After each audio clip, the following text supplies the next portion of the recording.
বাজারে স্থিতিশীলতা না আসা পর্যন্ত টিসিবির পণ্য বিক্রি কার্যক্রম চালু থাকবে বলে জানিয়েছেন বাণিজ্য উপদেষ্টা। একই সঙ্গে মূল্যস্ফীতি কমাতে ডেলিভারি অর্ডারে একটি নির্দিষ্ট সময় বেঁধে দেওয়ার বিষয়েও চিন্তা করছেন তারা। বৃহস্পতিবার চট্টগ্রামের সার্কিট হাউসে দ্রব্যমূল্য বিষয়ে আয়োজিত সভা শেষে তিনি এসব কথা বলেন।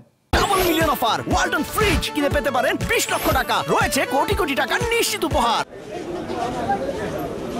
ভোক্তা অধিকারের বাজার অভিযান, তদারকি বা বাণিজ্য মন্ত্রণালয় গঠিত টাস্কফোর্সের কার্যক্রম কিছুতেই পুরোপুরি নিয়ন্ত্রণে আসছে না বাজার।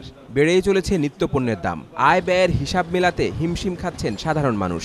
এমন অবস্থায় সরেজমিনে বাজার পরিস্থিতি পর্যালোচনায় চট্টগ্রাম সফরে আসেন বাণিজ্য উপদেষ্টা।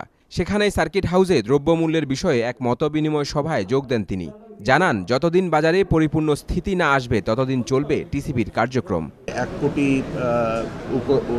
পরিবারকে আমরা টিসিবির যে কার্যক্রম আছে এবং বাজার মনিটরিংয়ের জন্য যে ভোক্তা অধিকারের যে কার্যক্রমগুলো আছে এগুলোকে আমরা খুব ফাংশনালি করতে চাই। পেঁয়াজের দাম কমতে শুরু করেছে, আশা করি আলুর দামও শীঘ্রই নেমে আসবে।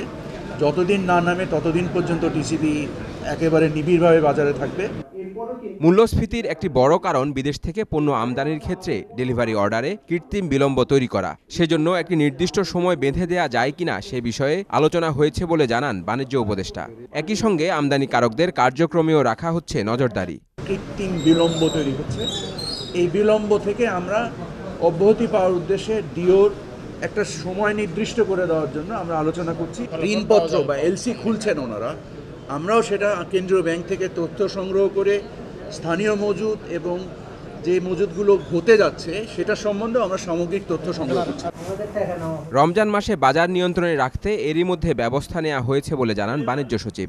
আগামী রমজান মাসের প্রস্তুতি হিসেবে আমরা সকল নিত্যপণ্য দ্রব্য আমরা আমদানির ব্যবস্থা নিয়েছি এবং ব্যবসায়ীরাও আমাদেরকে জানিয়েছেন যে তারা আমদানির উদ্যোগ নিয়েছেন। আশা করি রমজানে আমাদের পর্যাপ্ত পণ্যের সরবরাহ থাকবে, কোনো ঘাটতি হবে না। বাজার নিয়ন্ত্রণে রাখতে সব পর্যায় থেকে তদারকি আরও বাড়াতে হবে বলে উঠে এসেছে আলোচনায়। মোহসেনাত শিহাব, বিজনেস রিপোর্ট, মাসাঙ্গা টেলিভিশন।